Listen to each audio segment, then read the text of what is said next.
So we're gonna be talking about Charles Dow theory today.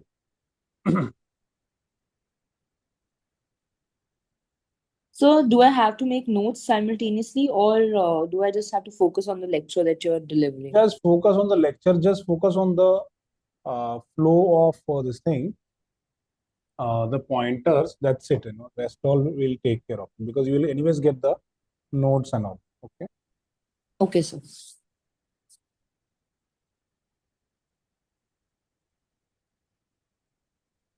Yes.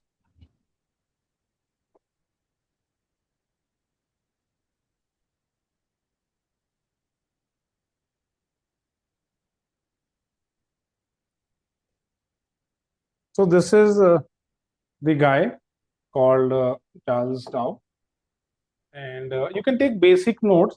Something which is new, you can always take a note of it. So no harm in taking notes. But anyways, you will get it. You will get these study model, etc. And so this guy, he was he wrote, gave some So I'll be theory. getting this. Sorry to interrupt, sir. I'll be getting this PPT as well, right? So I will uploading it from there. You can refer to it. So it will be uploaded, and then you will have access to it. So we don't send it, but we upload it Where exactly, sir? on Google Drive. That will be uploaded, so you can refer Okay. to it. Okay. So from there you can access. So you'll have access to it, but otherwise we directly do not share. So now, because what people have done in the past, they've put their own logos and they started circulating it. So this guy was active, very active between 1890s and 1902 or something. This one. So how many years roughly? 10, 12 years.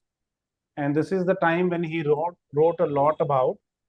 He wrote a lot about technical analysis. What was the need to write about technical analysis? Because America was growing very fast. At this point in time, it was 1784 is their independence year, and until 1915, in fact 1921, until World War I, they were really growing fast. And so when the prices move very fast, you need to refer not just to fundamental analysis. And there were a handful of companies at that point in time. And what was America doing at that point in time? They were laying railroads. There were railroads being laid. Um, it was basically they were working on the connectivity, and more than the roads, they were working on railroads so that they can reach faster. That is the industrialization period. So naturally, when any country is growing that fast, the markets will also grow fast. So in order to avoid traps and identify the right entry levels, so what was he concerned about? The entry levels, right entry levels, because the economy was growing very fast.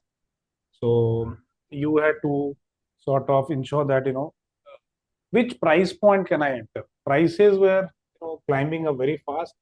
Markets were growing, so there was a need to because any company that you would buy, they will start moving up, because the economy itself is overheated, is growing very fast.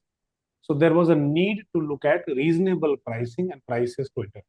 So this guy, he never wrote a book actually. He only expressed his thoughts through a newspaper, one of the world's biggest and the best newspaper, which is Wall Street Journal. He was writing editorial. These two guys continued to write. He was the co-editor, William Hamilton, and he also authored a book called The Stock Market Barometer in 1922, and he used Dow principles. Now, why is Dow principle so valid is because there were two guys to validate this information. So this guy wrote it, this guy actually applied it, he also wrote about it, and compilation of both William Hamilton and Charles Dow gave birth to Dow theory in 1932. Now that year is very important. So these guys continue to write, and whatever they had written, this was this was referred to as Dow theory, but published only in 1932. The terminology was first used by a guy called Nelson in 1902. So they gave due credit to this guy who had started thinking, who gave a structured thought process. To what? Thought process to price, movement, and volumes. He gave some structured thought process, and this is known as price action. This is known as price action. They gave a structured thought process to this one. This is known as price action. Please take a note of this one. What is price action? So you should know this one. This is a terminology which is new for you possibly. When you are studying prices and volumes, this is known as price action. Okay? Yes, sir. Yeah. And the videos will also, so whatever we are recording, they will also automatically get converted into notes. So whatever we are discussing using AI tools, these are the accuracy is pretty high, on the highest side. Okay. Yes. So, so you have Dow theory which comes into picture, but he never coined the word Dow theory. This guy never called it Dow theory. He was just writing his philosophy, and he had his own newspaper. And the only reason why I have launched my newspaper is because I'm inspired by this guy. It's taken Okay. it's taken some time, and maybe close to 2 years, and it requires a lot of effort to run a newspaper. It's not easy. Even if you're printing once a week, it requires a lot of compliances to be followed. But the only reason I've done it because we have our own mouthpiece. We can speak about it. So there is Dow theory. This guy continued to write. William Hamilton, who also wrote a book later on, but it has got nothing to do uh, with the Dow theory, though the book was authored using the Dow principle. Right? And this guy compiled everything which appeared in the editorial of one of the most respected newspapers on the planet, and that is till date, and that is known as Wall Street Journal. Okay, and then this guy compiled it to something known as Dow theory. So until 1902, no one knew this as Dow theory. It was known as it was just an editorial. Only in 1902. So I have a question. Yes, So please. this guy Robert Rea, Yeah. he wrote the book Dow Theory, compiling all the hypotheses and rules. Yes. But sir, the word Dow Theory was coined by A.C. Nelson, right? That's correct. So in the book, will they ask this as well? Well, can they ask? They can ask, but these kind of things they don't ask. They will say that who was the father of modern technical analysis, and sort of, because the Dow theory is actually compiled by him. So this is the guy who's known as the Dow theory. It is just a coinage of the word, but it became so. Robert Rea is known as the Dow theory, proponent of Dow theory. But they don't ask these kind of questions. They will say that who's the father of modern technical. So it's Dow, right? Charles Dow. It's Charles Dow. It's Charles H. Dow. Charles. So they will say who's the father or proponent of Dow theory. So and this kind of A.C. Nelson and which year, they are more bothered about testing your technical analysis than history. So it is more about technical analysis. Okay, but you should know the entire history because that is what is important. The important points from examination point of view, I will highlight and will also give you MCQs to address. Okay. So we'll conduct tests also. Yeah. So we'll come to the examination part of it. So first, let's just look at. So what is Dow theory about? There are 6 tenets of Dow theory. We'll talk about it one by one. But first thing, from an examination point, because you'll have to remember what are the 6 parts to Dow theory. We'll talk about. But essentially, when you club it, it is about price and it is about volume. These 2 things. That is what Dow theory is all about. Because he had only 2 pieces of information at that time. There were no enough indicators. They were also reading it out from the newspapers. So essentially, they had 2 pieces of information available to them. One was price and the other was volume. So there are essentially all of these 6 principles can be converted into 6 six six portions or parts can be converted into what you call is essentially two pieces of information or two things or two pointers instead of six, right? So what is the first point? So the foundation of it, and we will summarize it. The first part of it is that markets have trends. So the idea of trends came up here, and that is the guiding principle or the guiding hypothesis or the first pointer in the Dow theory, that it is composed of trends. That's a very, very important thing. And how many trends are there? So he said that there is a primary trend. There is a he spoke about, look at this one. Let me bring this in perspective here. So he spoke about every trend. He spoke about three things. One is that we have already looked at, that there is a primary trend, there is a secondary trend. Just give me 1 second. I think it's difficult to slightly control it. Yeah.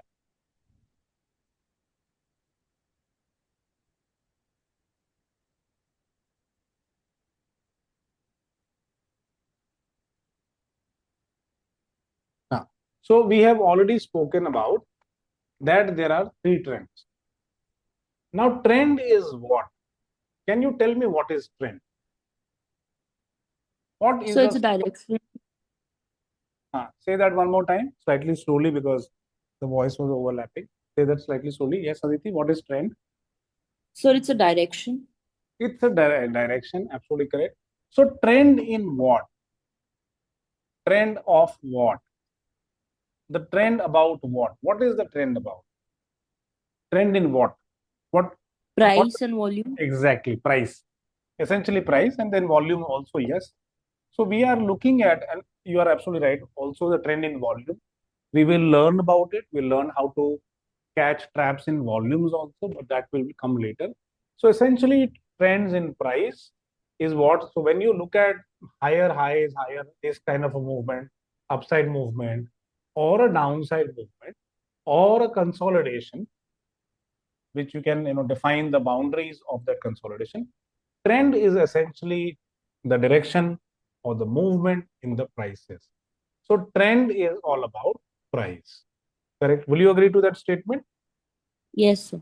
And if you have an analytical mind, which will come at a slightly later stage, so we will also be talking about trend in the price and trend in volume, which you rightly, I'm so happy that you have added this point, which is very essential, very, very essential. This is where possibly the analyst mind, sort of the analyst mind starts working. And this is possibly a lot of information is there. So if I were to tell you this volume is about risk management, and risk management means, matlab there is some hidden information here, leads to something, and that leads to, when you are managing your risk, it leads to profits, and in certain cases losses also. So volume has a lot of sense. In short, the money lies here in analyzing the volume. The effort should go here, but usually people don't understand. But for now, we are talking about trends in price. So an uptrend or a downtrend is essentially about a price trend. Okay. Now within every trend, you would notice, and we have already discussed this. Look at this one. So there is an uptrend and there is a downtrend also. There is an uptrend and there is a downtrend also. Do you agree to this statement? Yes or no? Yes, sir. Even in a downtrend, there is an uptrend. Even in a downtrend, there is an uptrend. Even in a downtrend, there is an uptrend. Do you agree to this statement? Yes, sir. Even when there is sideways movement, you would notice that there are ups and downs. There are up movements and down movements, and up movement and down movement. That means it is very clear, whichever be the trend, it is a combination of up movement and down movement. Yes, exactly. So it's a combination of both up and down movement. But the question is, then the question comes that if there are both up and down movements, then which trend defines the trend. Then why do I call it an uptrend, and why do I call it a downtrend, and why do I call it a consolidation, right? Now, Yes. exactly. So that is answered by, and then you don't have to remember when you understand from a practical perspective. What you have to understand is that there is a primary trend, there is a minor trend, and then there is a secondary trend. Okay. So what is a Yes. primary trend? So primary trend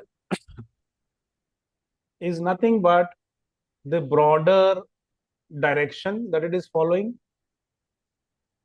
Then you have a secondary trend, which is could be for a shorter So, time. lost track. Can you please repeat the primary trend one? Yeah. I will just come to it. I'm just building the momentum. I said, see, there is a primary trend, there is a secondary trend, and there is a minor. Okay. Yes. Now, what is a primary trend, what is a secondary trend, and what is a minor trend? That we need to understand. Okay. So uh, primary trend essentially lasts for a very long period of time. Okay. So it is the duration which differentiates these trends. Okay. So if you look at the longest time frame, the longest of the time frame, and if you could recall, we had, what was the longest time frame that we referred in the last class? Months. Exactly. So if you look at the long term, which could be monthly time frame or even in yearly time frame, that defines what is the real time. So it could be monthly time frame or yearly time frame. That defines, and that lasts for many years. So several years. Now, what is a secondary trend? So within a primary trend, you could have a trend for a smaller, shorter period of time, which could be, which could be against the primary. There is a very high possibility that the time frame that the secondary trend is usually against the primary trend, something like this. So maybe this is plotted on a monthly time frame, and this, if you see on a smaller time frame like a weekly time frame. So if you are watching this on a yearly time frame, then your monthly time frame and weekly time frame, or monthly, so if you're watching this on a yearly time frame, the shorter time frames, if you watch this on a shorter time frames like a weekly time frame or a yearly time frame, you would see that, in a secondary trend, it is moving in opposite direction, which is going down. So this portion essentially, because when you zoom in, you would see that this does not look small. It will cover your entire screen. This movement will look really big when you're watching this on a weekly and a monthly time frame. If you have switched to yearly time frame, likewise, when you are watching on a monthly time frame, if you watch the primary trend on daily and a weekly time frame, it will fill up your screen, look like the entire day it had been correcting, or entire week it had been correcting. It is the secondary trend. And the third trend is the minor trend, which are the short ripples, as it's called. These are from few days to few weeks. These are short-term fluctuations. Obviously, you cannot base your investment decisions on. These are used for trading decisions. These are used for, swing trading. And these are used for, I will define it, so don't worry. I'm just introducing these concepts now. These are used for investments. Okay. Now, what is an investment? Let me write it there on the. So for investments, you could use, which time frame would you use? The longest of the time frame. So whenever you are watching a trend, if you are watching on yearly time frame,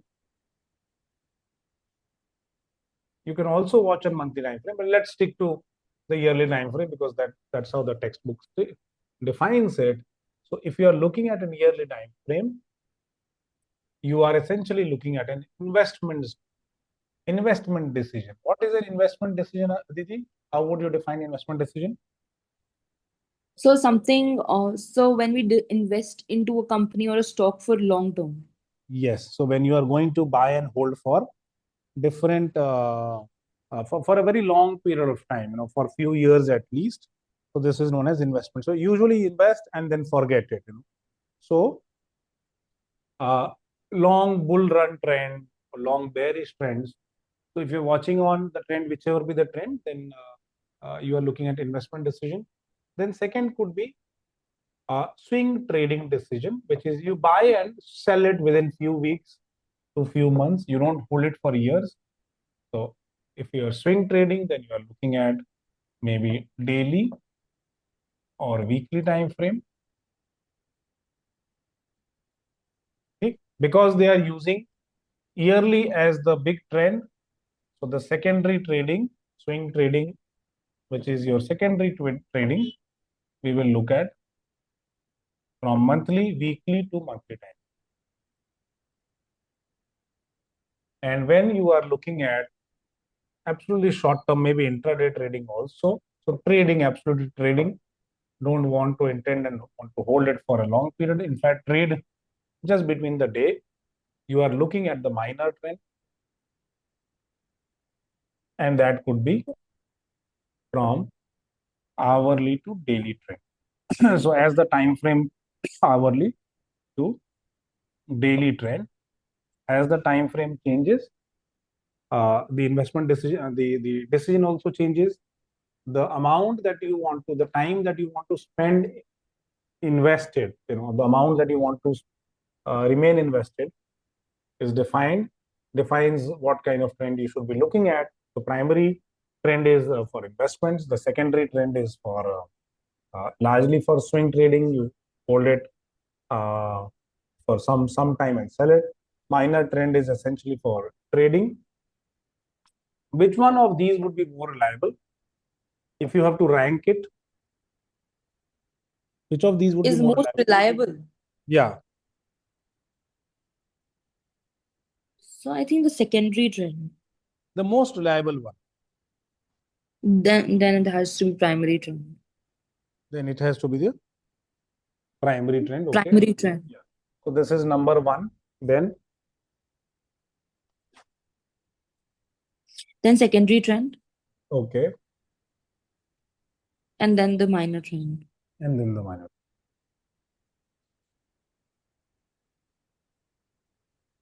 Okay, so you will have the most amount of reliability.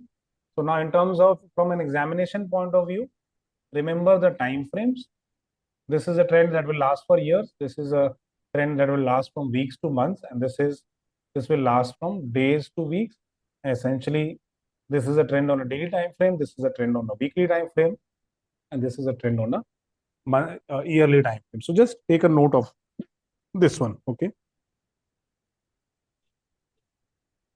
You will have this PPT, by the way. You will have access to this one, so you can always take a screenshot of this one, and you can write down also. Right? Okay, sir. So this is an important, uh, very important concept that what time frame you are looking at. Very, very important concept.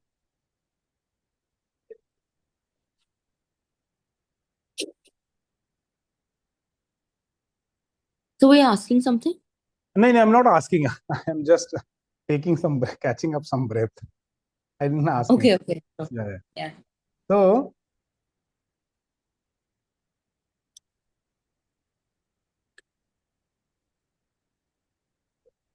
So I have a question. yes, please ask. Do traders make money in intraday and swing trading?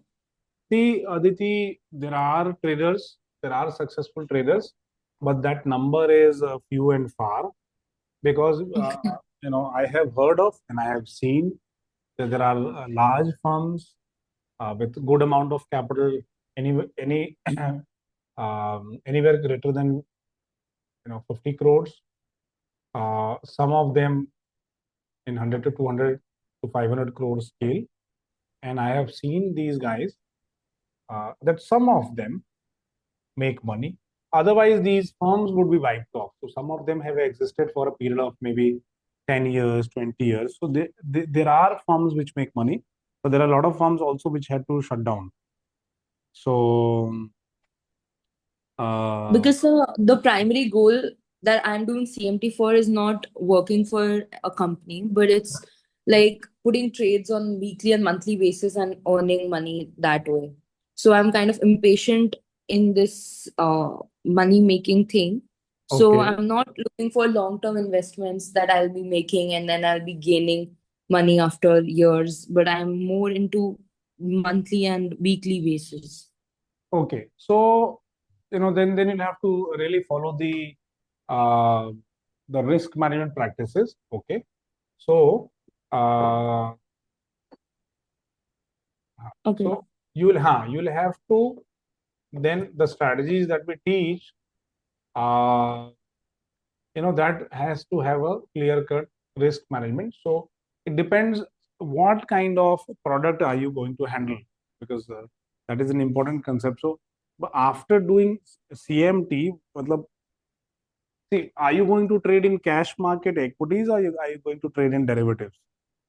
Cash market will be much safer for you, equities will be much safer, derivatives has a slightly a higher risk category. So just want to understand how and what So is your actually, I'm not quite acquainted with these terms.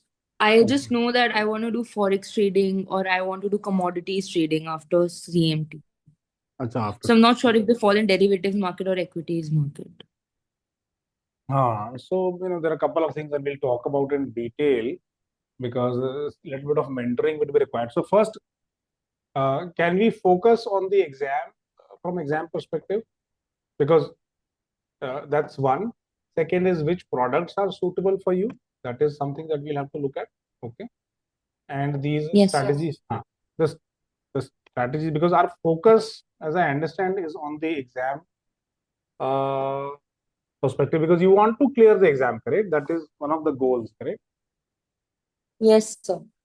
So we will focus on the exam perspective, whatever practical insights I can get you. Does so essentially, I think your question has two layers. One is, does will the exam help you? Yes, the exam and the certification will definitely help you, because it will give you new thought processes, new insights. You know, that is one. And second, does everyone make money? No, it's a certain percentage. So the larger percentage loses money, the smaller percentage moves, because everyone is in the business of making money fast. So you would need to evolve your strategies. We can guide, and then you'll have to follow your risk management. Because if you're not doing, then you can lose money also. So you'll have to be careful with the trading aspect, in the sense that you will have to evolve some strategies. You will have to work on certain strategies, and once those strategies you start seeing the results, you can always work on that. But are there firms making money? Yes. Are there individuals making? Yes. Some of them are making, but they have spent some time in the market before they start doing it. People who come here for quick money, quick gains, Aditi, I'm sorry, they don't make money. So you have to be careful from that perspective. Okay.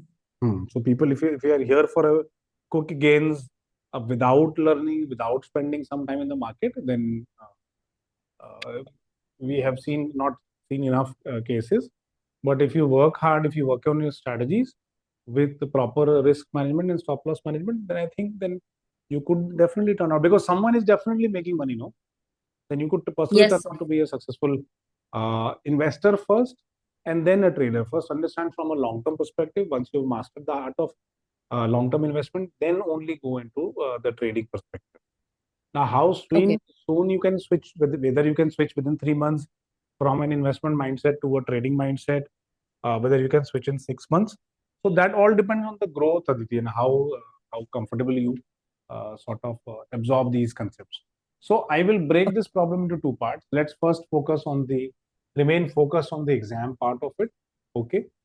Then possibly you can pick up some of the products, the product training, then we can do as to what products are suitable for you, what products are not suitable for you. And then ultimately the success depends on the trader. We guide them through various strategies, as part of our different programs, but ultimate success, see how you drive on the car is, that depends on you, because we can teach you how to operate all the levers and the clutches, etc. But eventually, then it is up to you. But there are definitely people, and I would suggest that if you are looking at as a full-time training, you should take some internship or work somewhere under some professional trainer before you start doing on it. Okay. Yes, sir. So let's just think about, go to any institutions like Motilal Oswal, Kotak, ICICI, or any of the big guys who are in Delhi, who have their own setups. Spend some time with them, anywhere from 3 months to 1 year, and then once you are comfortable with the strategies. So are these practical strategies? Yes, pretty much yes. Are these purely theoretical in nature? No. Can I just start implementing from day one? No, you would need a mentor. So the best way to go is then seek an internship in some investment firm where trading is actually happening. So some broking house or investment firm or a trading firm, you go there and pick it up, and then it is definitely possible. No? Because so many people have started their own company. But once you join the trading firm or the floor, then you will understand whether these markets are suitable for you, how quickly do you make money, how risky it is for you, whether you can sustain or not. That will become clear here, not before that. Okay, sir. But with sustained level of training, continuous training, I'm sure you will understand. But first, learn from an investment perspective, then move to a shorter time frame. Do not start from a short time frame. Okay. Yes, sir.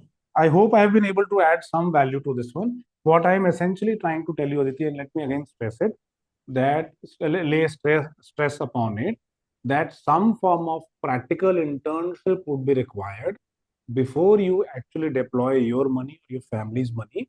You should not do that. You should learn under some form of some broking house where you can go and pick this up, do some internship, and then deploy those strategies in you. Okay. Yes. Clear now? I hope you understand.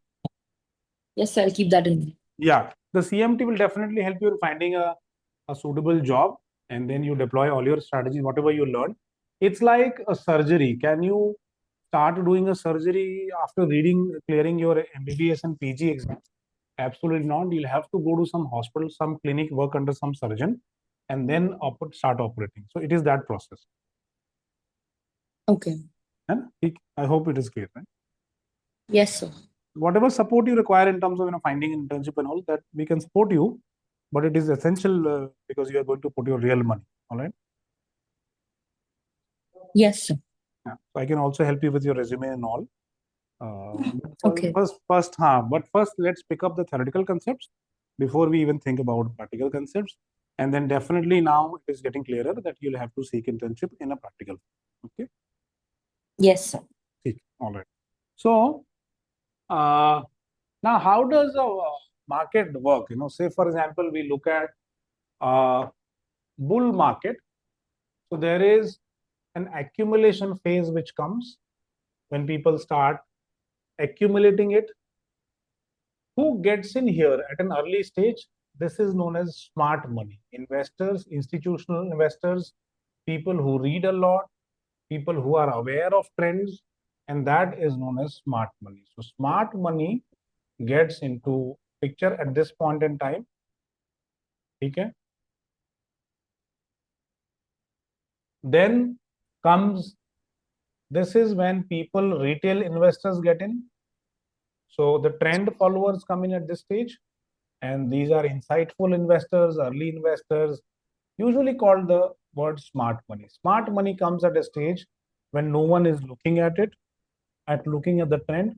So while people are still bearish at this stage, the smart money, people are still bearish. The overall general market view is bearish, and the smart money kicks in. They start accumulating, they start buying. Smart money starts buying. So they are accumulating. Number one. Now, the once the market has already has already started moving, then the public or the trend followers come into picture, which is the public participation starts happening. And the last phase is just before the crash, which is the speculation. It's a very speculative phase when news is especially driving it, and the general public is very active here, and smart money leaves the counter, Market. the market. This is known as distribution phase. Why is it called distribution phase? There are two reasons, and I'll explain it in two formats. Okay. I will explain it in two formats, or two layers. Because you call it an accumulation stage. So naturally you call it a distribution phase. Second, what happens is in this speculative phase, the last phase, what they insert lot of news, positive news, and every time a good news comes, that particular commodity or that particular asset class falls. And this is picked up by, because for every buy there's a seller, for every seller there's a buyer. This is picked up by the retailers because they are in a phase of euphoria and exuberance. So this distribution happens to whom? The smart money, the smart guys, so the smart money guys are actually handing it over to the retailers. Lot of news, lot of euphoria. Retailers come into picture, and they, whenever the prices drop, retailers pick in. Then it again moves further. Again, news is inserted. The moment the retailer comes in, the prices will drop. Why every time prices drop at this stage? Because this is the time when the smart money is actually distributing or selling their shares. This is the time when the smart money is selling the shares. Now, basic question is, you have heard of silver, and I'm sure you are aware of trends in the silver and gold right now. Will you tell us which stage this silver is in? Is it in phase 1, phase 2, or phase 3? So I think it's in phase 3. Absolutely correct. There is a lot of euphoria. Now, everyone in the market at the local level, wherever you go, you are traveling in the lift, the elevator, you go to malls, you go to salons, everyone is talking about this one. This is a speculative phase. Everyone is very optimistic. News. What is the news here, Aditi? What sort of news is being spoken about or talked about? What is driving the silver prices according to retailers?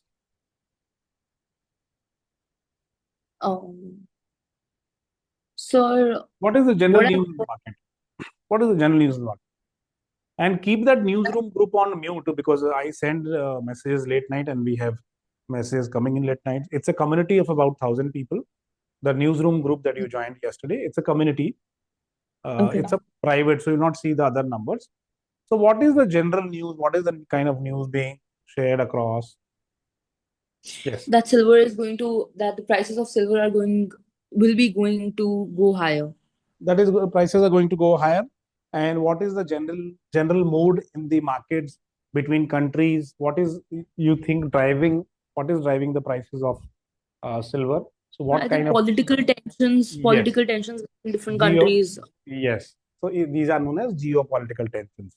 So whenever there is a geopolitical tension, so these prices are being justified by geopolitical tension. Which prices? The upward movement, the sudden escalation in the prices or the sudden movement in the prices are being justified by geopolitical. Now, every retailer, even if you ask a rickshaw wala, he say, अरे US और Russia के बीच में, China के बीच में और Venezuela के बीच में tension है. That is why silver is going up, and that happens every time. But that is what public is talking and trying to find this to justify the overvaluation. And everyone is talking about the smart money is leaving the counter. Okay, so smart. We have to learn this art of accumulating at the right. This is when people start talking about it. And this is when the smart money is leaving the counter. Okay, so there are many examples. For example, Yes Bank, couple of years ago, even last year, Bank of Maharashtra, PNB, all government banks, public sector banks of 2021. The smart money was entering here. No one was looking at it. Public participated only last year, and Yes Bank this year. And there's a lot of speculation that happens now.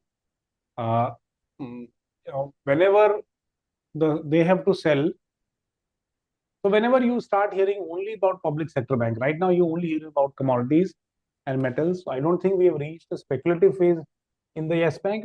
Maybe in some stocks like Vodafone and all, but speculation may be still far. But public is now participating at stage two. There is a lot of gap between the prices. From here to here, maybe there's a gap of 40%, 100%, 200%. So they entered here. What was costing 18 rupees, and these are actual examples, now costing 54 rupees, 60 rupees. So 3x money already made. People are already late. However, there is still a scope, but there is no scope here. This is very risky. This stage is very, very risky. Right. So you must be aware of the uh, the three phases within a bull market. There are three phases within a bear market also. So people abandon it. This is when the smart money is leaving out.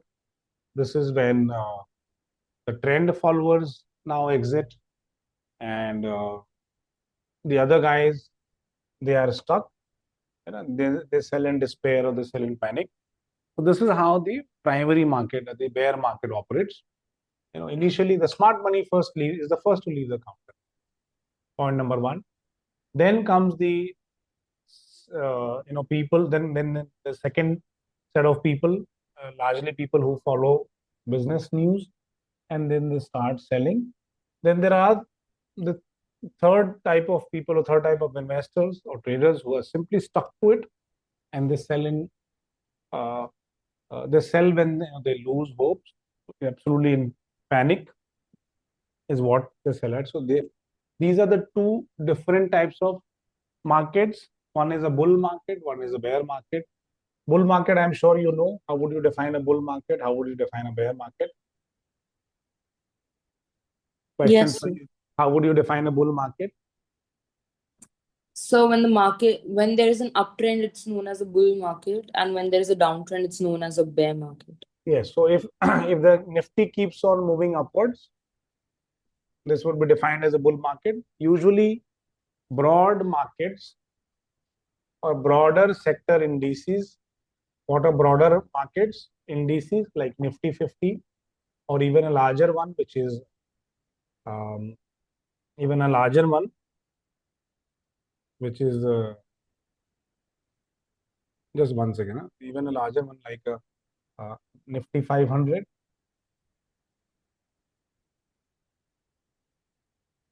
Okay. So this is the broadest index. The counterpart of this one is S&P 500. Do you know why the name 500 is included there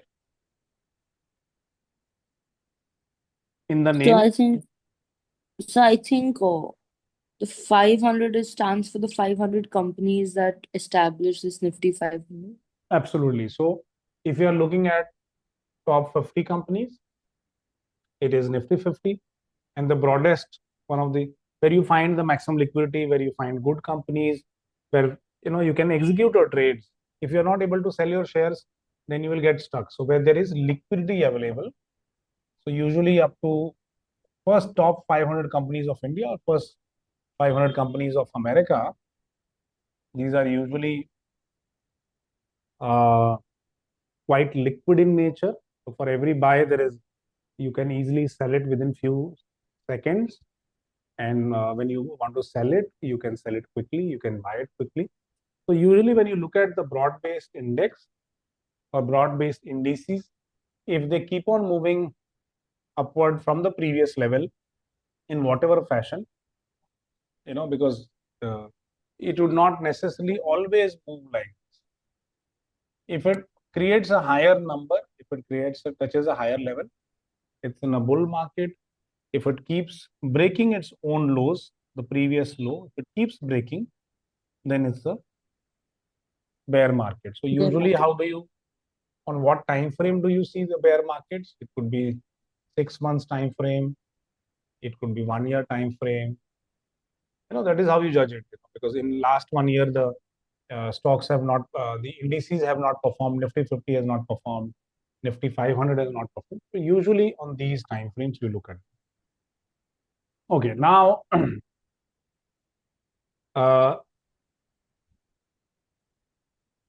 averages must agree. What does it mean? I have no idea.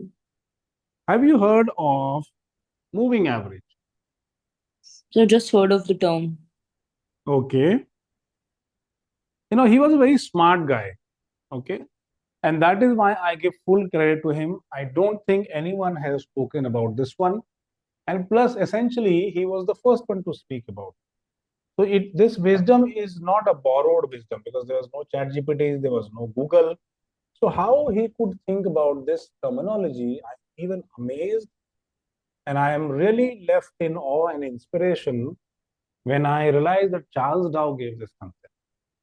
What did he mean by that? He meant is that different indices, different indices. So you can have a Dow Jones Industrial Average.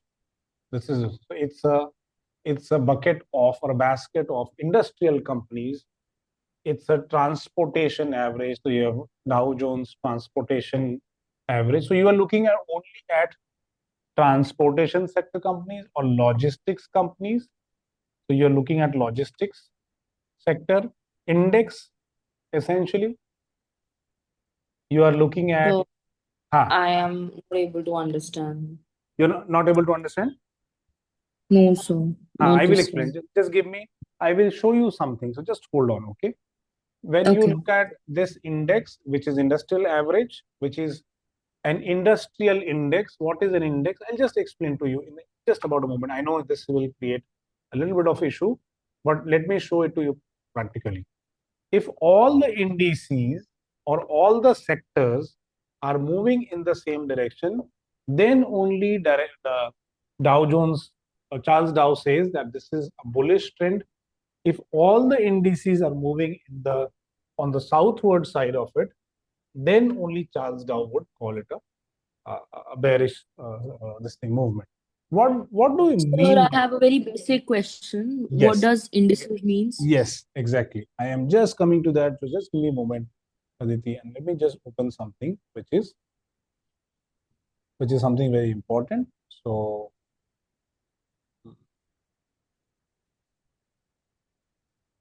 where is it? Just give me one second. So first of all, do you see there is a radar kind of a thing built on the right hand side of your screen?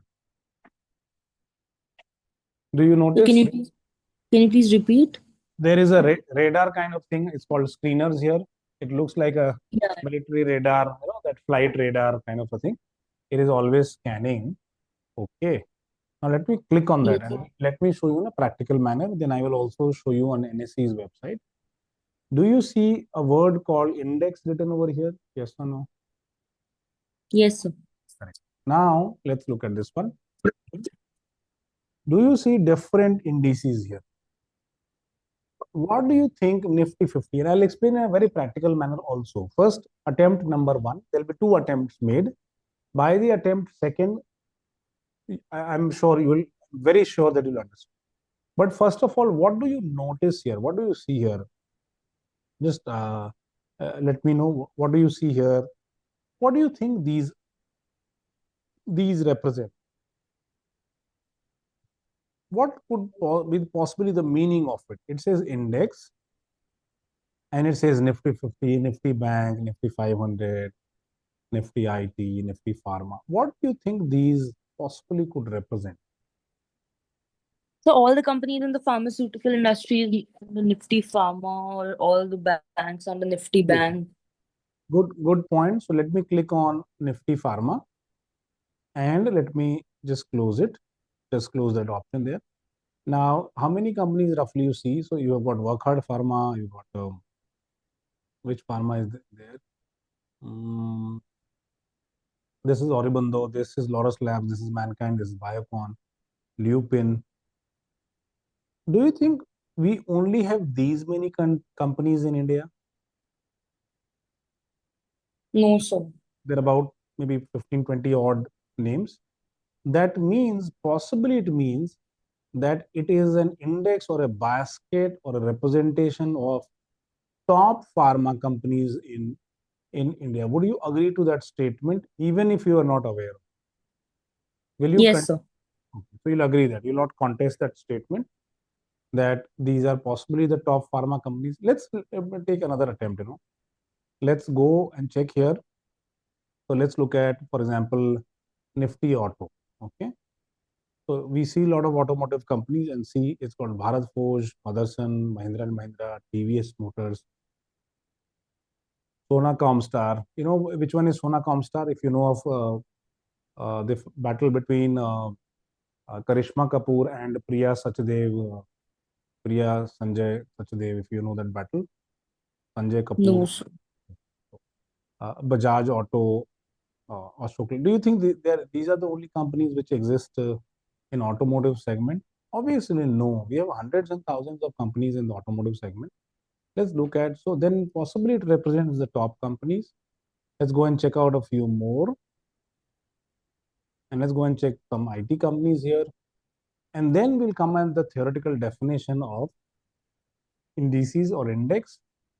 You got Coforge, you got Emphasis, you got Persistent, you got Oracle Financial Services, or also known as Oracle.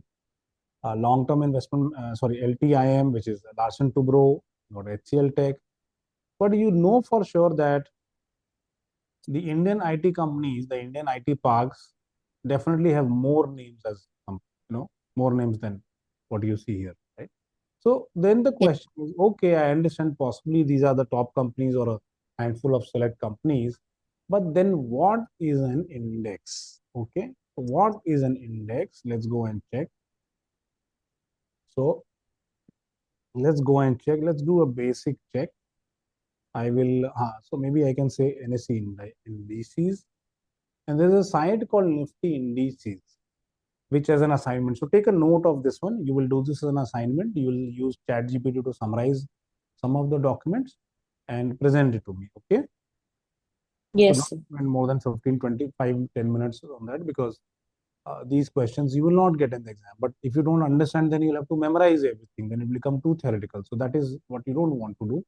You want everything to be in the head. And that's why. So just do this assignment and you'll So can you see. explain the assignment again? The assignment is go to this site, Nifty Indices. Okay. Yes, sir. And you will see, I will download a couple of PDFs, make a summary of it using ChatGPT and send it to me in a Word file. All right. Okay. Okay. So now, so it says daily report, monthly report, end of index file. Let's just click on maybe a monthly report. Let's see what sort of documents we get here. Just clicking randomly here. And if I look at index and dashboard, okay, what sort of dashboard is it giving? Let's look at this. So these are the broad market indices versus sectoral. So the question is, what does it include? This includes top 50 companies. This includes top next 50 companies. This includes total sum of these two. This includes top 200 companies, which obviously includes everything from here. This includes top 500 companies, which is everything here. This includes mid-cap companies. So what is a large cap? What is a mid-cap? Let me define a little bit and then we proceed and then I'll give you some documents. So one is that the document is split between a broader market index and sectoral indices. Why sector? Because these represent different sectors that we have in India, in our economy. These are top, up till this point in time, we have got top 500 companies. So how is, what is the definition of these terms? So top 50 companies, top 50 companies, Aditi, are known as, guess, take a guess, quick guess, what would be this called? Large cap. Yes. In fact, these are not just top 50 companies, these are top 100 companies. Let me correct it, which means it is a sum total of all the companies that appear in the basket A, randomly saying a basket A. It is not a technical term or some some terminology here. Then what is a mid cap company? So from 101, top 101 company to the 250th company, it is known as, take a guess. Mid cap. Yes, starts with a word called mid cap. The companies keep dropping in and dropping out. So this assessment of whether you are a part of top 100 company or part of this is done every 6 months. This will differ from country to country, but in India, this is done every 6 months. And 251st company to 500th company is known as, take a guess, start with the word called S. Small cap.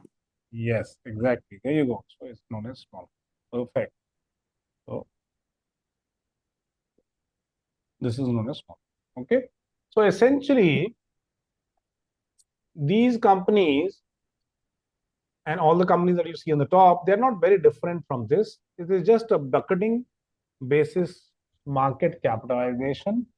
And what is market capitalization? Market capitalization is nothing but the total value of the company in the share market. The total value. What is the total value of a company when you list a company? That is known as market capitalization. I'll give you some practical inputs also. And these are, again, the top companies. Again, the top companies, not every company. The top companies are split between sectoral, auto, bank, chemical, consumer durables. But this does not answer my question. That is it only sort of reinforces as to what we have learned in the first part. I said I will give you two layers to it, two layers to the understanding. Then the question is how are these calculated? That is my main worry, because I have not really understood it. So I will go to a topic, and this is where you have to use ChatGPT so as to quickly do it. I am still on the Nifty indices. If you go at the bottom of the website, do you read this? Yes, so index methodology. Yes. So do spend some time on the daily reports, the monthly reports. Then only you will become a smart trader. So then we click here, index methodology. It will open a page which is broad market indices. So let's just click on this one, for example. And this gives me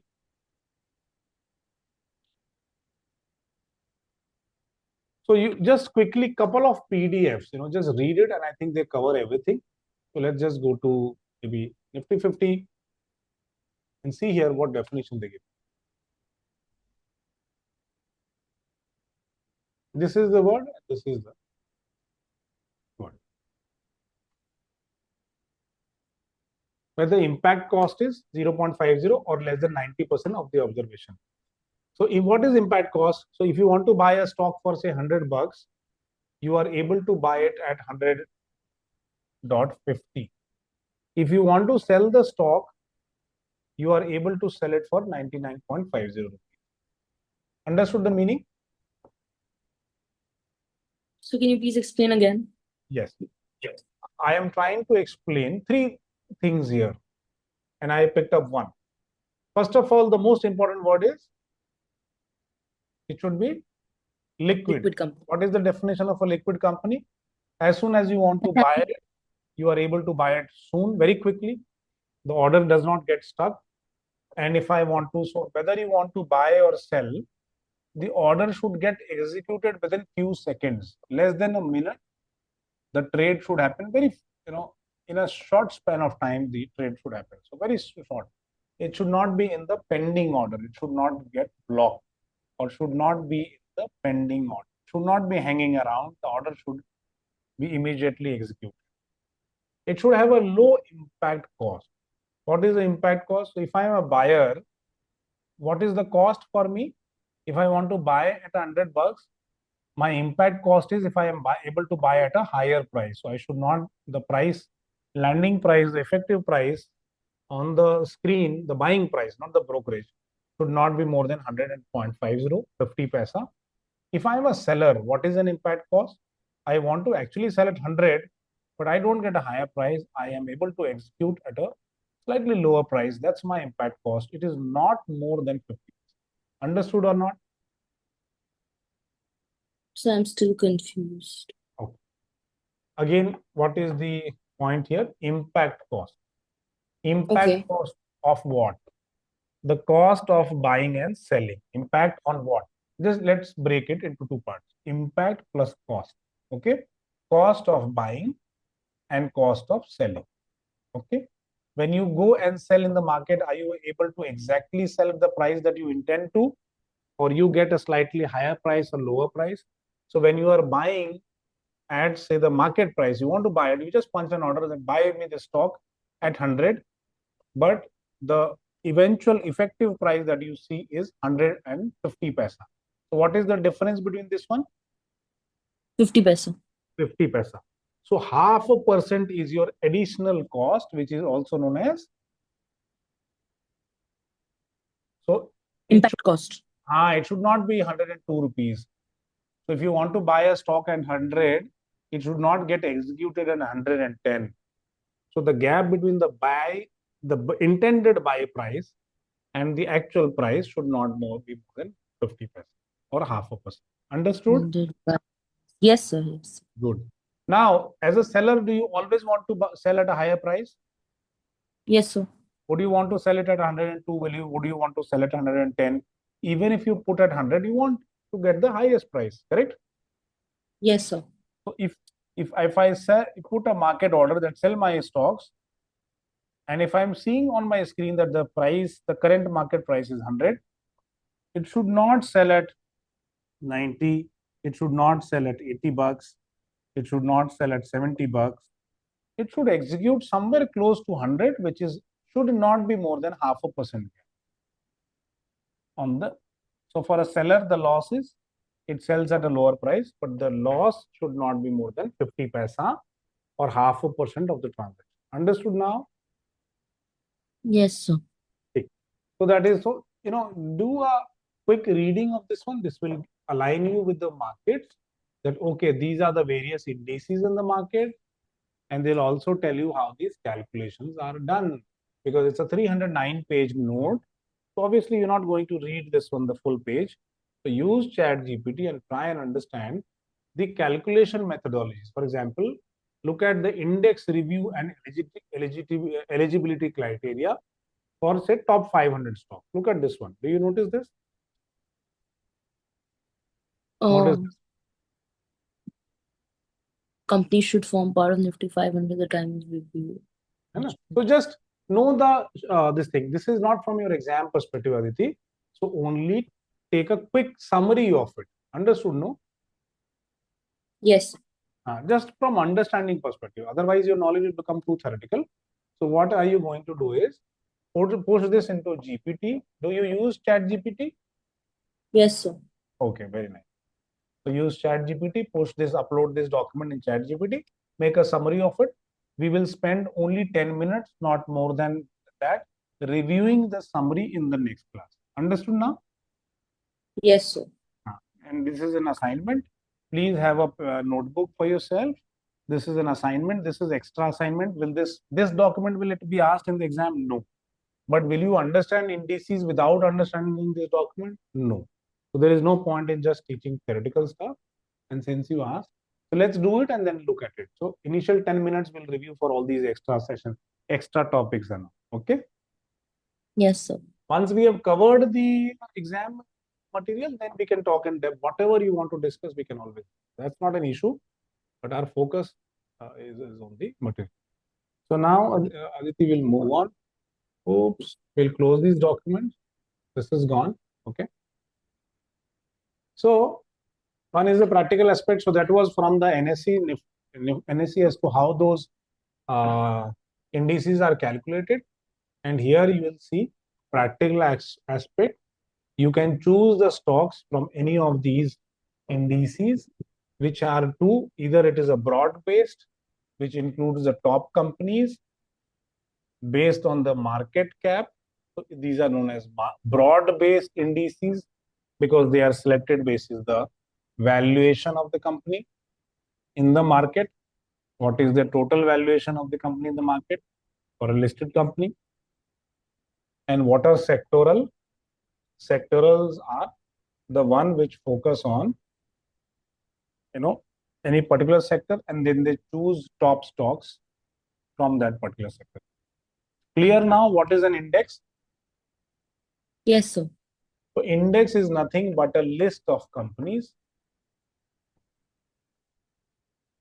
or a basket of companies which comprise in that index or which are present in that index.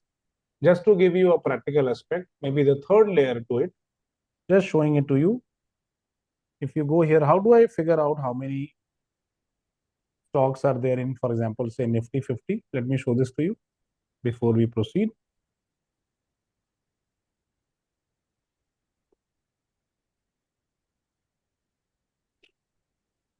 I think the password has changed.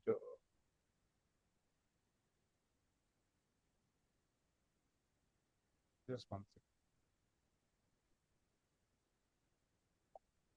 एक minute इसमें sir मैं lecture में हूँ, एक 10 minute में call करता हूँ. Okay, alright.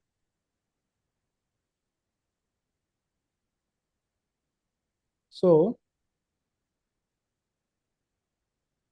let me show you. Maybe we can go to trend line. I think the password did not get saved last time.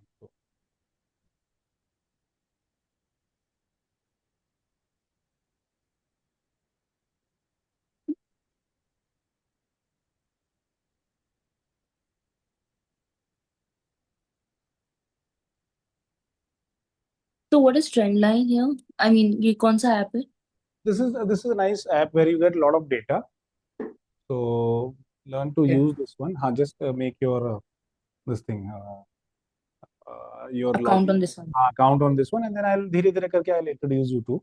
So today we are looking. See, I've gone to markets and I've gone to indices. So when you hover your mouse here, you will see that the option pops out here, and we go to indices and sector, because your question is what is an index?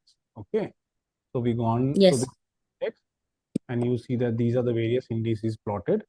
The good part, and it's a free website, so don't go for the paid one. The good part is if you click on this one, you will see all the stocks which are there inside, right? So you will see in a Nifty reality which all companies are there. So you got DLF, you got Lodha Developers, you got Phoenix, you got Prestige. Now you have understanding, okay, these are possibly the top companies and possibly the most liquid companies within the reality sector, and this is how it has been. Understood? Yes, sir.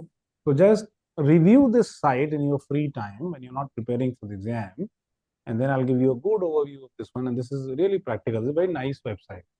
So just take a quick look at it. So your question, your main input is, so the main assignment is understanding the index today, the concept called indices or index, the singular form of it. Why?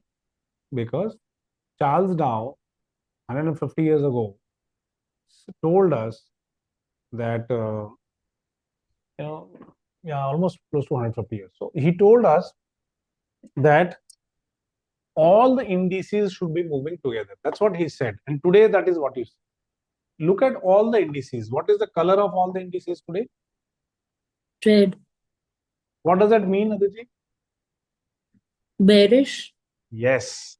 This is what Charles Dow said. Exactly. And we are able to prove the point that for us to call this as a bearish market, on a daily basis, because obviously the data is plotted on daily basis, all of this should be red. Then only I will call this as a bearish market for today. That is what he meant. So if all the indices are red, then it's a bearish market. If all the indices, some of the indices are green here, this is closed in green, this is closed, then this is not a real bear market. It's a mixed, it's a confused market. Let's check this on a weekly basis. And what do you notice here on weekly basis, Aditi? And can you call this as a bearish market with No, a lot of confidence? no, Yes. sir. Huh? So because there is green. Where is So, green? Where is green, bacha? You don't see green. Where is green here? so BS, it's written there. No, these are pinkish color. No, that is all negative. See, to check this number. No, where is it? No. So this I just saw this adjacent to Nifty India TOU and BSC oil gas. So this was green 2.56%. Acha, let me. Maybe I'm reading it. Maybe I don't know if it is updated correctly, but all of it that I see on the screen where I'm putting a dot, all of it I see as a negative number. I see all of this as a negative. No, which site are you using? Is it fresh, updated or not? My thing. So I Aditi, think I got confused. I got confused with the green ah, color. There's this green box here, right? At the okay. beginning. At the beginning. No. I'm just I talking. got confused because of that. I'm only talking about this Yes, so it's a bearish market. on a weekly time frame. This is what Charles Dow said, and that is how you understand. Now let's look this, check this out on a monthly time frame. So we change our view. Now this is what Charles Dow would not call a bearish market. So it looks bearish on this time frame, but it is yet not. This is all bearish, and this is not yet bearish. Understood? Yes. Largely So what driven type by. of market is a confused market? This is a bullish market. No, so that is a bullish market that I know, but together, if we Ah, take the red and the green okay. ones, See, that will together, be a confused market. together there is no terminology that he gave, but he said that together these information put together, it is not a confirmation of a bearish market. Yes, yet Okay. confirmation there is not a confirmation. So using this for a negative symbol, not a confirmation of a bearish market yet on a monthly time frame. We have not turned bearish yet because you have got defense stocks because of the geopolitical tensions and also because of silver, gold, aluminum all rushing up, all moving forward. These are moving upwards. It's not a sign of a bearish market. In a bearish market, everything turns red. So this is not a confirmation of a bearish market yet. The markets have to remain bearish for at least 3 to 6 months and at least 3 months, and uh, for a confirmation, maybe at least 2 quarters before you call it a bearish market. Correction is definitely happening. We agree that there are stocks are correcting here in this part of the or in this these kind of sectors, but still not bearish here. So this is what Charles Dow would not call or qualify this as a bearish market. Understood? Clear now? Yes, sir. And Yes. he's very vocal and very specific about it, and that is what I like about him. Okay, that until unless all of them are moving downwards. Now, if you plot it, if you were to plot these numbers, on a daily time frame and a weekly time frame, all of them would point down. Correct? That they've corrected because they are all negative numbers. So if you were to plot this on a chart, will all of this point downwards? Yes or no? Yes, sir. Correct. So it will all point downwards. So then this is what we'll call a bearish market. And as you have seen, there is a conflict here. Some markets are some indices are in green, some indices are in red. So it would not be a bearish market. So he said, both when at that point in time in the US there were only two indices. One was industrial, set of industrial companies there which were in manufacturing. Okay. And this is an early age. So even banking has not come into picture. Banks were not there. It was largely financed by JP Morgan, who was the financier to America. He was bigger than the bank there, the Federal Bank.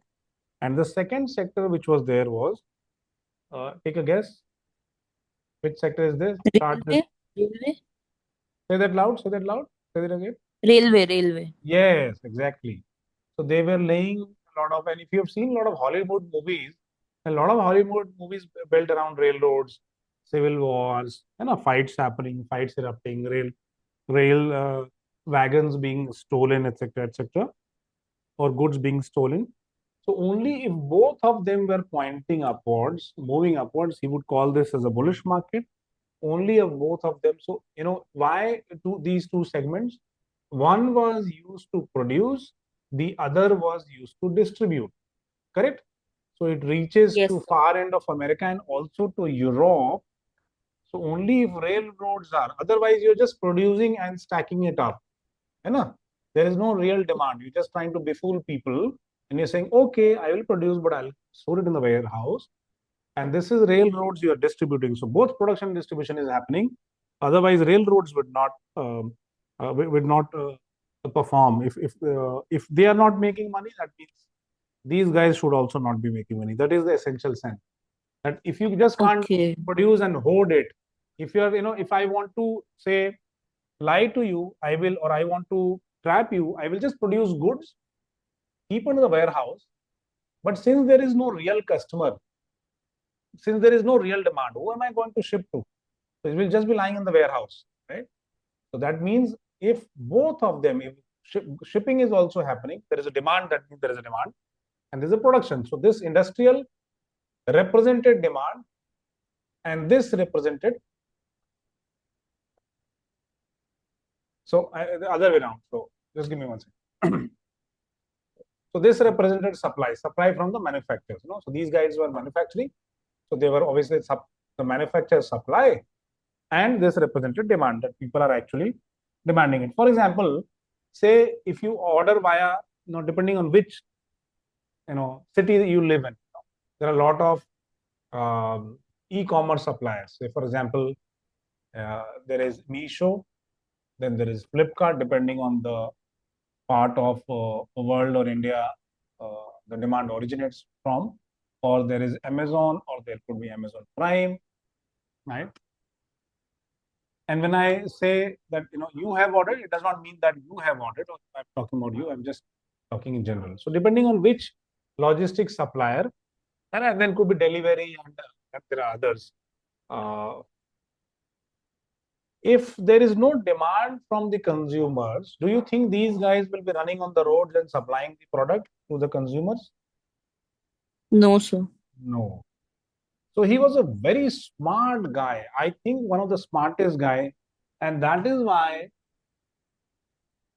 he's been called the father of technical analysis.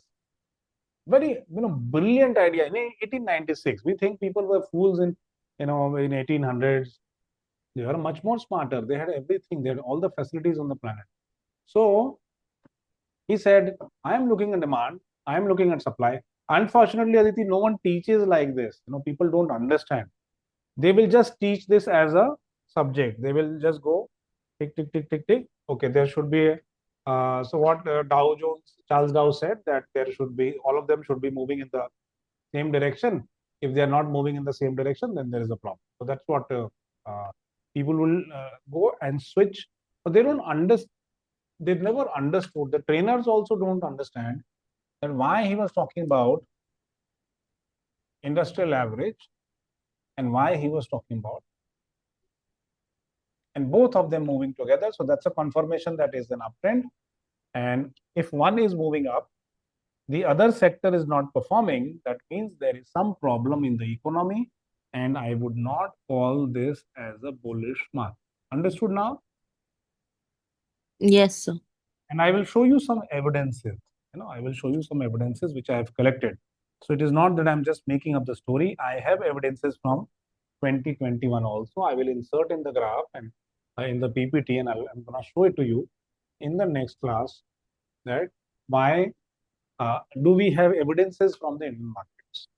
Now, the last part that we would like to cover here is the most important part is volume.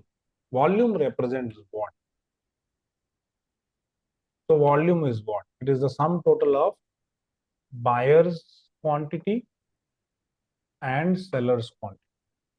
Okay, it is sum total of buyer's quantity plus seller's quantity. That means it is threshold or volume threshold. No, I'm sorry, it's not threshold. Sorry for the wrong use of word. Sometimes when you're teaching, you tend to get lost. So this is turnover. Okay, so why do prices move? Why is there a trend in the market? Because of varying demand levels. Varying demand. Absolutely correct. So it is because of the volume. That means volume drives the price.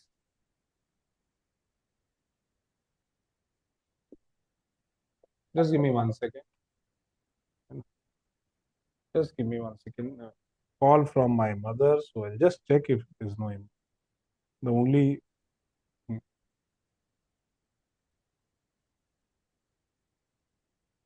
All right. So, I'm in class fully. I'm teaching. I'll just cover. So, volume is, so volume is a very important indicator because volume drives the prices. Do volumes talk about trend? No, the trend comes from the price. Because this is a new class, no? So no one is aware about my timing. Okay. So Okay.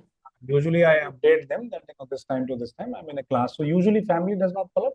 Only two very important call. If it is coming from NSC Academy, then only I pick up, or mom, parent, the family, because when you're teaching, you don't know if there's any problems. So if there is a trend, so only the price could possibly tell you about the trend.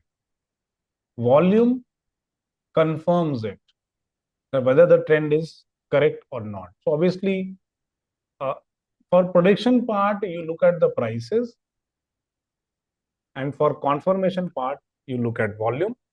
But let me tell you how it happens in the exchanges. Let me give you a correct perspective so that you will always remember this.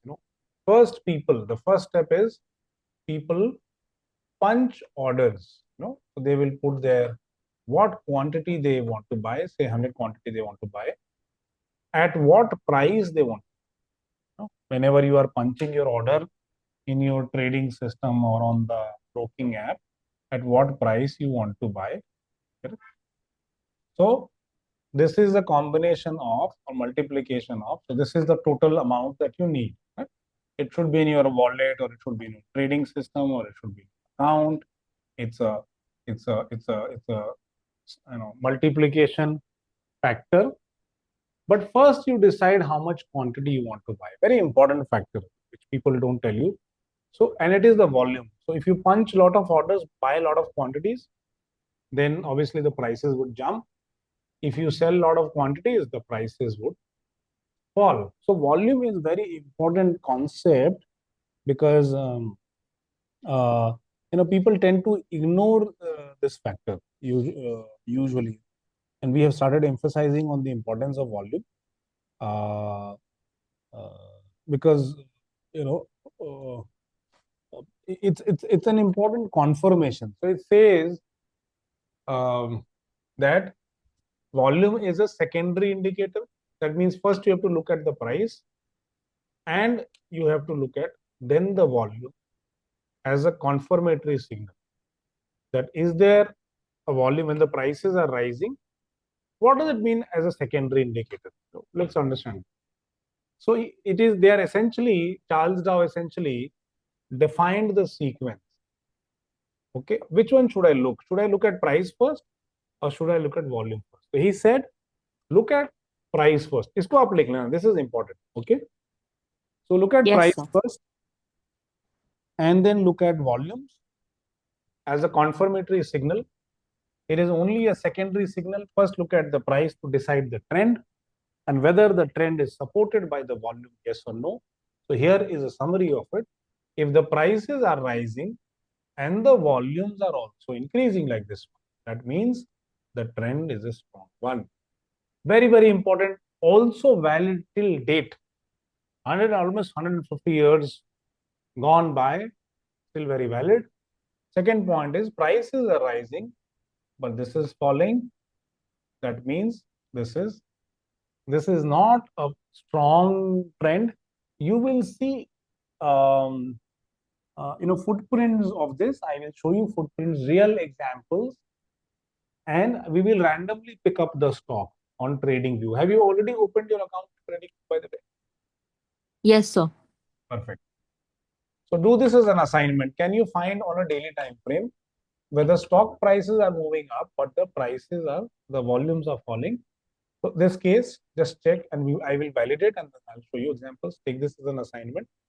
So I think you got a couple of assignments.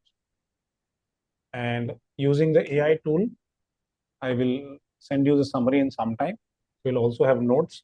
So class notes, class PPTs, videos, and then we'll do question solving also. And order the books already. And order the books now or maybe tomorrow. And just you have to WhatsApp them. They're very effective and very reliable guys. They don't steal money. Never seen them stealing money. Okay. Yes, sir. Prices falling, volumes increasing. You'll have to tell them which year you want to attend the exam. That accordingly, because every year there's a slight bit change in the syllabus. That is how all American certifications work. So tell them. So ask them. Send me the latest one, whichever year you want to appear for the exam. Let's see if the 2026 is already available or 2027. Just check with them which year is available. Order the latest one. So I want to appear in June itself. So just go for then 26 June, whichever is the relevant. They'll guide you through the books. Okay. Because the year has changed, I will also a new set of books for myself because there is always a possibility that something has changed. Now look at this one. When the prices are falling, but the volumes are decreasing, it means that sellers are getting exhausted. It's an exhaustion, as they call it. It's a technical term, exhausted or exhaustion. So remember this word. Sellers are getting exhausted, or there is an exhaustion happening here. And when the volumes are rising and the prices are rising, this is a bearish confirmation and a very strong trend. So in these two examples are of strong trends, as you can see the word here, strong and strong. This is one that lacks conviction, so this is not a very strong trend. We also So then what kind of trends are second and fourth, sir? I didn't understand the second and fourth part. See, this is again a bullish trend, but this is weak bullish. There's a weakness in the bullishness, so this is in divergence. Still a bullish trend because for defining the trend, as he said, look at the prices. Right, first one. Correct. So you cannot look at this one and say this is a bearish trend. No, you have to look at this one and say, okay, this is a bullish trend. But then, is it a strong bullish trend? No. So it is a weak bullish trend. So the word is weak. Now, okay. Now this is a strong bearish trend. What is the word used here? This is an exhaustion. So this is not a bullish, strong bearish trend. This is an exhaustion, or this is a weak bearish trend. Any one of this, but this is an exhaustion of the trend. Understood? Yes, sir. Correct. Clear now? So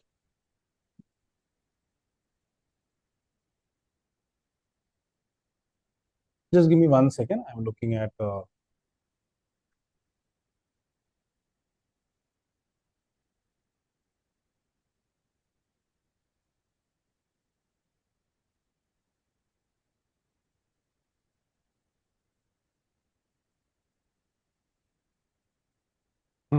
and there is some criticism that we have to handle a summary of the principle.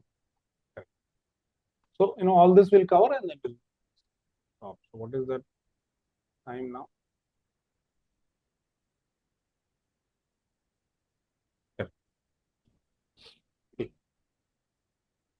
So usually we would do at this pace, and so we'll cover this. Oh, hold on.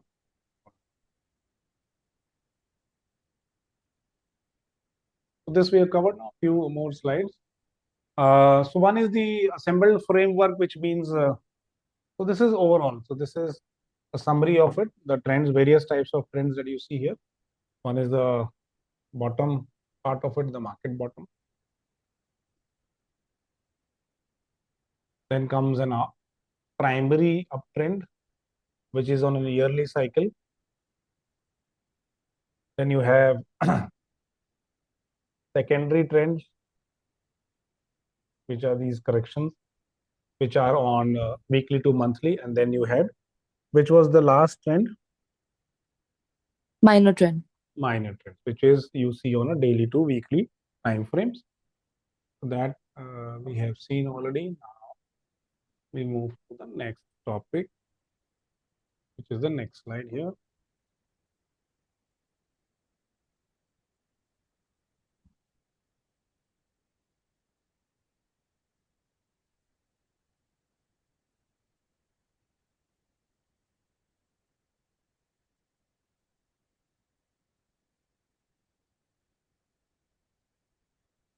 Okay. Now,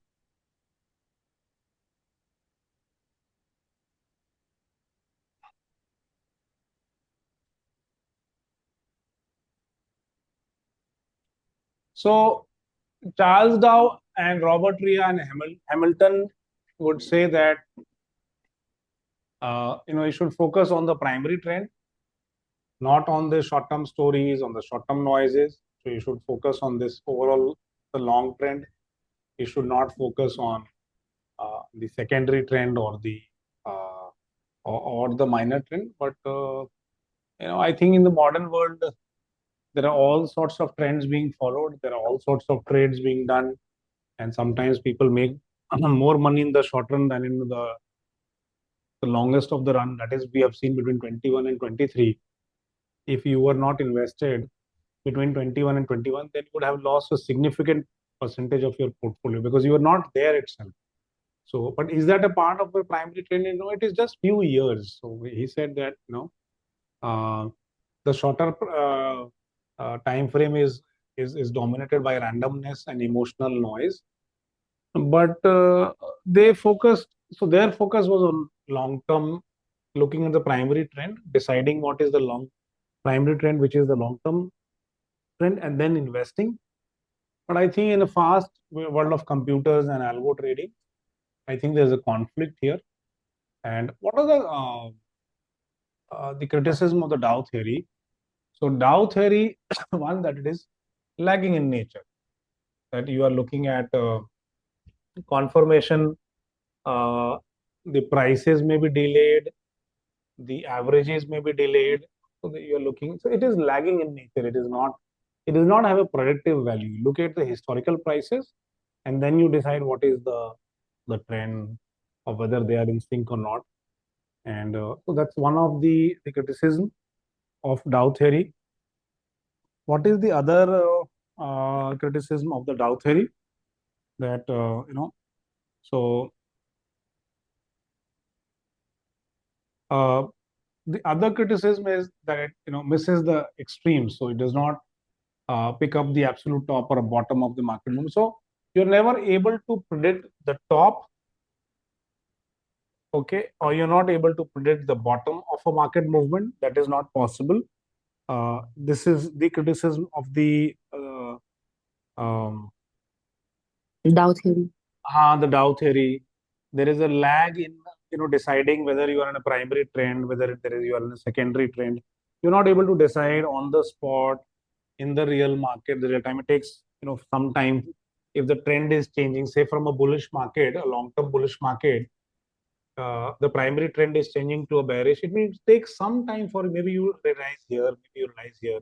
You can't decide at the time. So there is a lag. You can't decide that this is the bottom. And now when it is about to reverse, you can't decide that this is the bottom. So it misses the tops and the bottoms. I think it's really difficult.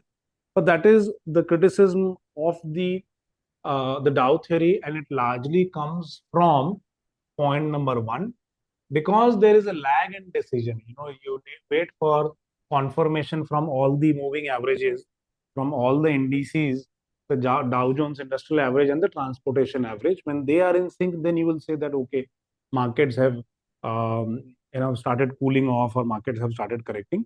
So the point number two is born out of point number one. There's an ambiguity in the trend. So sometimes you don't know whether the secondary trend is actually the primary trend. Now that is really difficult. How do you know that this trend that you're seeing on a weekly basis is not going to last for a monthly, is not going to continue for the next month, and this is actually going to become a primary trend? So how do you know that? So this is a lot of confusion there. And again, it is not a new point, Aditi. These are all linked. Because there is a lag in decision making, you don't know what is the bottom and the top. Because you don't know what is the bottom and top, you can never define with accuracy, if you are following the Dow theory, that when the secondary trend or when the minor trend would become a secondary trend, that means it will just continue uh, to persist or continue to be there for a longer period of time. So from a daily time frame, the correction then continues into the weekly time frames also, or into the weekly. The correction continues, and correction is possibly happening over a weekly time frame. So you never know when the secondary trend actually, a minor trend actually becomes a secondary trend, and the secondary trend actually then translates into a monthly trend. You never know that, right? So or in the primary trend. So that confusion would always be there, and it is born out of this. So these are not new points. The same point explained again and again, and you think that okay, my God, I have to remember this because these are new points coming up. Again, because there is a lag in the information being given to you, people call this as a conservative approach. Why this is a conservative approach? This is a conservative approach because the information that is coming to you is coming at the confirmation comes you delayed. The approach is to preserve your capital, not take quick decisions, not take hasty decisions. And how do I know that quick and hasty decisions are sort of not allowed here, or it does not allow me to take it? Naturally, when you are looking at monthly time frame, it takes many months for a stock which was already falling to sort of start moving upwards, and it will take many months for me to realize, because I'm watching on a monthly trend, so I'm not looking at the small trends on a daily or a weekly time frame. It will take many months for me to realize, oh, the stock has now come into a monthly trend, and the primary trend has changed, because you are using a longer time frame. It is all born from this fact, because you are using a longer time frame. That is why it is lagging in nature. That is why you cannot decide which is the peak and what's the bottom and what's the peak. There will always be confusion when the secondary trend becomes a primary trend. It is a very conservative approach. The moment you switch from, say, maybe 1 hour time frame to a 4 hour time frame to a daily time frame, and I'm talking about even trading view charts, when you go from here to here, you have slowed down the process of decision making, because you wait for many months for the data to be compiled and presented to you. So as you move from, let's look at this one. As you move from, say, 1 minute time frame, okay, to Yes, sir. a 3 minute time frame, to a 1 hour time frame, to a monthly time frame. Now the monthly time frame candle will complete after a month. Do you agree to that fact? Yes, So sir. that it will take whole January to convert into a monthly time frame, or to be called a monthly time frame. So you have to wait an entire month to see whether it is moving up or down. So we ignored all these trends. You're not looking at a 1 hour time frame. You're not looking at a 4 hour trend. You're not looking at a daily time frame and forget even about a weekly trend. So you have to wait full month until from 1st of January, which is a trading day in India. It's not a holiday. Until the last working day, assume it is 31st of January, you have to wait for full day, and the markets would have already started correcting. If had you checked this on a weekly time frame, so just check here. What trend do you see, Aditi, here? The upward trend. Last 3 candles upward. Now look at this one. Which Achha, one? the problem is I have hidden the latest month. I'm not showing you the latest month. It's not allowed for educators. Let's see if we find an anomaly. So don't worry. So same period, maybe this is 2020 for sure.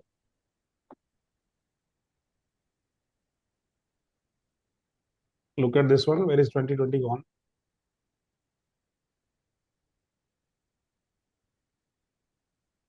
So 2020 first 3 months you see absolute correction there, which is which months were those? We'll go and check it out.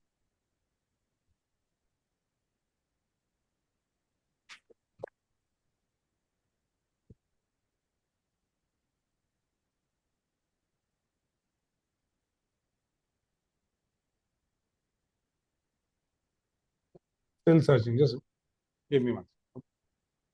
There we go. So what period is this one? This is Feb until March. It's a downtrend. Now, where is that gone? This is, check this one. So this is January, Feb, and March. So if I had to decide that the markets are falling, I'll have to wait until 28th of March. For March, I'll have to wait until 31st of March, assuming that from 2nd March to 31st of March, assuming 31st is a working day, to decide that this is a weekly downward movement. But same thing if you are seeing on weekly time frame, this is, look at this one. So this is which period is this? Feb. It was already falling, and look at this one. So I had started to get a feeling that the markets were correcting if I were looking at a weekly time frame, maybe by here, maximum by here. Which time frame is that? By this time, I definitely know that the markets are in correction.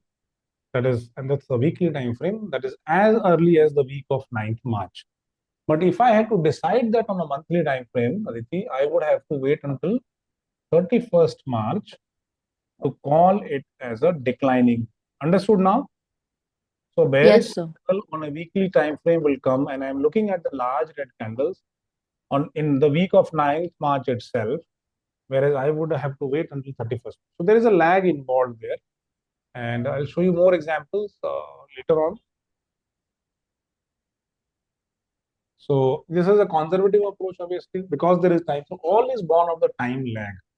This is lag, this is lag, this is a lag, and the closing price emphasis.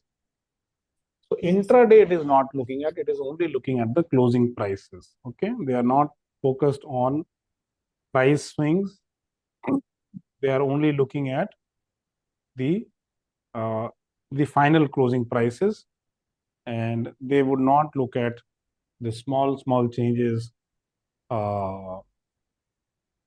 happening on an intraday basis or weekly during the week. What is happening, they will not focus on that. That is another criticism. The point is, as a practical trader, now if you start remembering this from an exam perspective, then there should be too much. The message here is that a modern day trader, because you said you want to get experience under a trading firm, as a modern day trader, you'll be looking at all the time frames.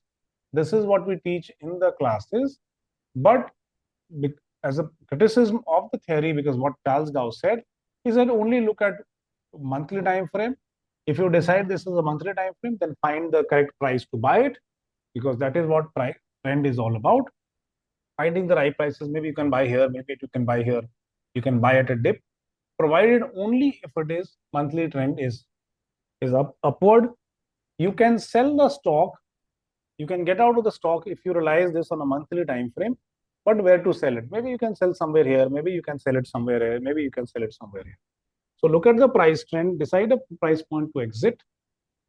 But this is not what the modern traders do. They look at all the time frames to understand how the market is changing first. You know why? Because first the daily trend will be established. So Monday, today is Wednesday, correct? No, today is Friday, correct? Friday. So if you are watching the markets for the past couple of days, say Tuesday, Wednesday, Thursday, Friday, if you're looking at these trends, you would say this is a bearish market, this is turning bearish. But for weekly time frame, you would have to wait until end of Friday, which is Friday EOD, 3:30 p.m. You will wait until this for confirmation. You just then what do you do the whole week?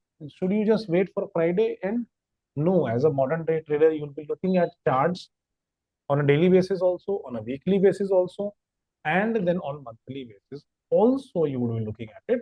Okay. So, but So one thing is confusing me. yeah, Like you said that we'll have to wait for the whole month to correct, analyze the monthly chart. correct. And you said that we can exit at multiple points. So, sir, by the time we realize that we should exit, it's already the market. If what if the market moves in the opposite direction?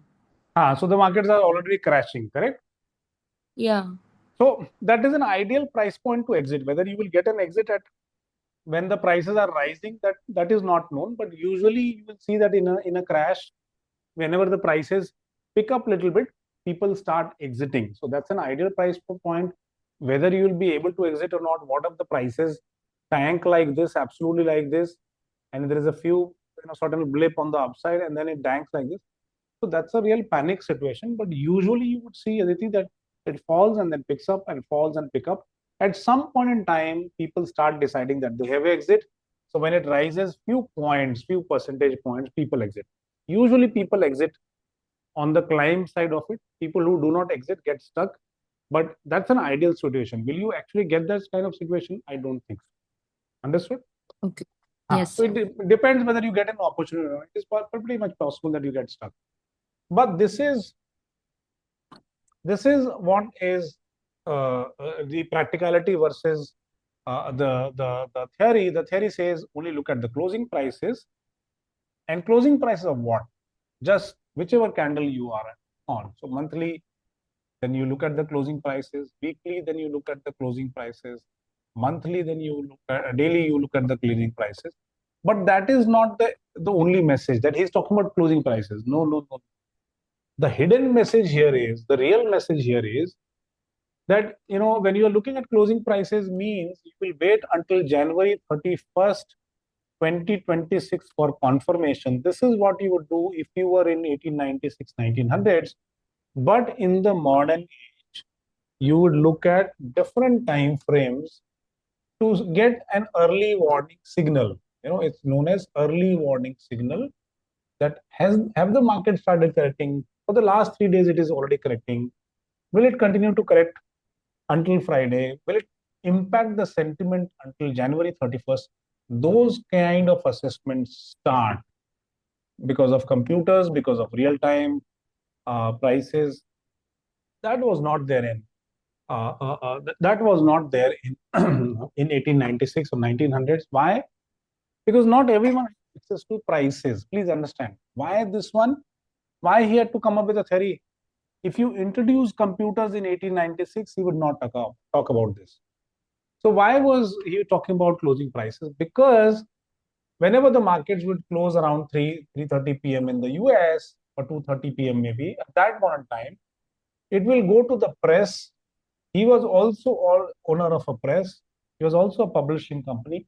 These prices will get printed, and next day morning on the desk, you would have access to this. So what was available? Did you have access to intraday prices available at that point in time? No, sir. No, only a handful of people who were stockbrokers in the Wall Street Journal. Now, if you have to convert your knowledge into a teaching practice, you can only talk about practical ways. So because it went to the press, because it was printed, the only plausible way to look at the prices was the closing prices, because television was not introduced yet, and there was obviously no telegram also or telephones. Maybe telephones were there, but not everyone had access. So, yeah. So, what is the how do you defend that theory? Theory has survived for so many years, despite the perceived weakness. It says, capital preservation, which is what everyone is talking about. Preserving your capital is important. This has led to a concept called risk management. Just write down this. This has led to a concept called risk management. Okay. So despite its criticism, it focuses on capital preservation, and that is why this is a beautiful theory. When you are trying to preserve your capital, that means you are doing risk management, and risk management leads to profits. It is not the other way. So if you make profits, you will be doing risk management. No. First, you have to think profit is a byproduct. So you have to think, so what is the important work, Aditi? And please take a note of this one, that he is talking about preserving or prioritizing the capital preservation over profit. That means he is talking about risk management. And that is why this theory has lived even after 120 or 150 years. Understood? Yes, sir. So see, somewhere here it is mentioned. So whether I know the text or not, whether I have text on whichever part of the world I am, the moment there is a word written capital preservation, what should come to my mind is whether someone Risk has management. specified or not.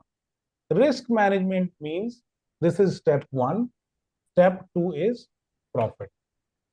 Profit is a byproduct of risk management. First, you have to think about how can I save my capital, and that is why I said your internship is very, very essential, because this is what you will learn.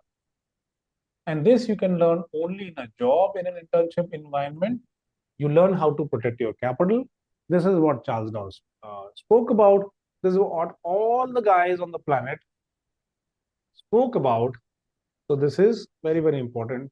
Capital preservation as a practice, then only you think about. So profit is a byproduct. Okay, we'll stop it here. I will upload this.